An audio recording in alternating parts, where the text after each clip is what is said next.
मिट्ठू तोता और रानू चिड़िया सुबह से बैठे हुए थे।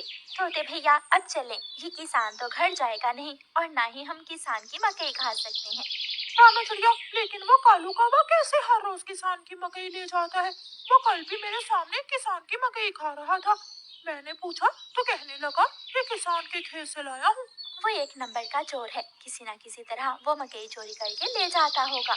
किसान खेत में काम कर रहा था और चिड़िया और तोता बिना मकई खाए ही जंगल वापस चले जाते हैं।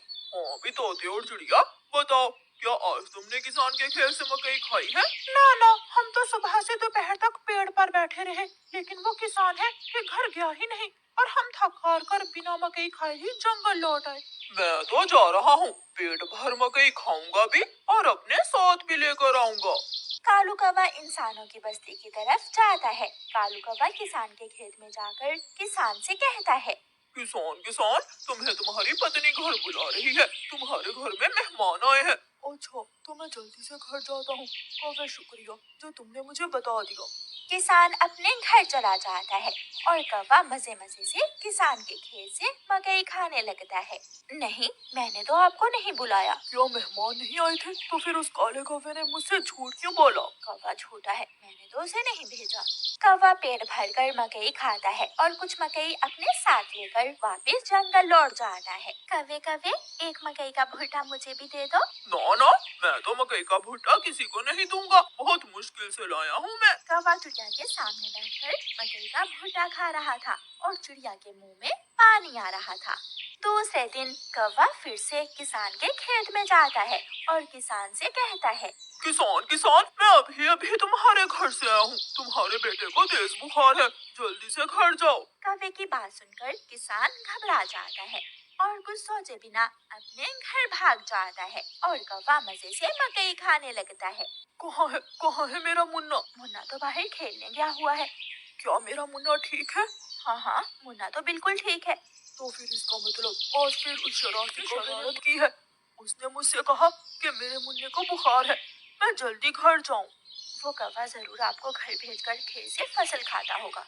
मैं कल देखूंगा वो कौवा कैसे मुझे उल्लू बनाकर मेरे खेत से मेरी फसल खाता है। कौवा जंगल जाकर बहुत खुश था।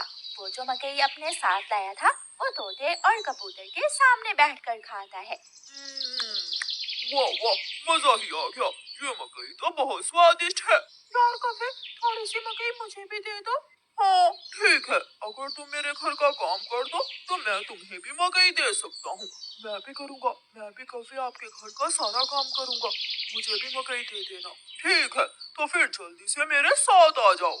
कौवा कबूतर और तोते को अपने घर ले जाता है। तोते, तुम जल्दी से मेरे घर की सफाई सुथराई कर दो और कबूतर तुम जल्दी से मेरे सारे बर्तन धो दो, फिर मैं तुम दोनों को मकई दूंगा।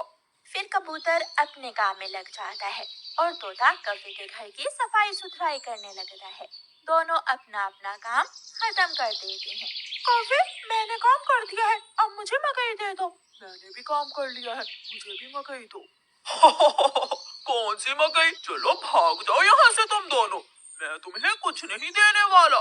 तुम धोखेबाज हो, तुमने धोखे से हमसे अपना काम करवाया और अब हमें भूखे ही भेज रहे हो। कबूतर और तोता वहाँ से चले जाते हैं। कौवा हर रोज की तरह अगले दिन भी किसान को पागल बनाने के लिए किसान के खेत में चला जाता है।